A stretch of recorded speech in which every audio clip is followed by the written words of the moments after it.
Hello friends, చాలా రోజులైందండి కదండి వంటలు పెట్టక. ఇప్పుడు పండుమిరపకాయలతో సీజన్ కదండి. పండుమిరపకాయలతో టమాటా పచ్చడి ఎలా పెట్టుకుందామో చూద్దాము. పావు కేజీ పండుమిరపకాయలు, 1 కేజీ టమాటో, 50 గ్రాముల చింతపండు, 100 గ్రాములు ఉప్పు వేసుకొని 1 టీ గ్లాస్ ఆయిల్ వేసుకొని బాగా ఇలా మగ్గ పెట్టుకొని బాగా చల్లారనివ్వాలి. చల్లారిన తర్వాత ఇలా మిక్సీ జార్లో వేసుకొని మెత్తగా గ్రైండ్ చేసుకోవాలి. మిక్సీకి వేసుకున్న తర్వాత ఇలా వస్తుంది పచ్చడి. ఈ పచ్చడికి పోపు పెట్టుకుందాము. చిన్న ప్యాన్లో ఆయిల్ వేసుకొని మినపప్పు, శనగపప్పు, జీలకర్ర వేసుకొని వేంపుకోవాలి. ఇవన్నీ వేగిన తర్వాత గార్లిక్ వేసుకోవాలి.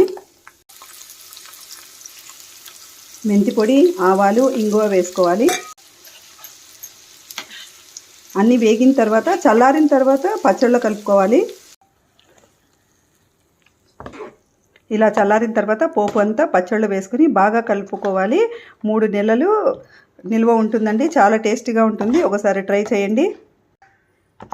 పండుమిరపకాయ సీజన్లో ఇలా పచ్చడి పెట్టుకోవచ్చండి. పండుమిరపకాయలతో ఇంకా చాలా పెట్టుకోవచ్చండి. ఉసిరికాయ కూడా పెట్టుకోవచ్చు, నిమ్మకాయ పెట్టుకోవచ్చు, చింతకాయ పెట్టుకోవచ్చు.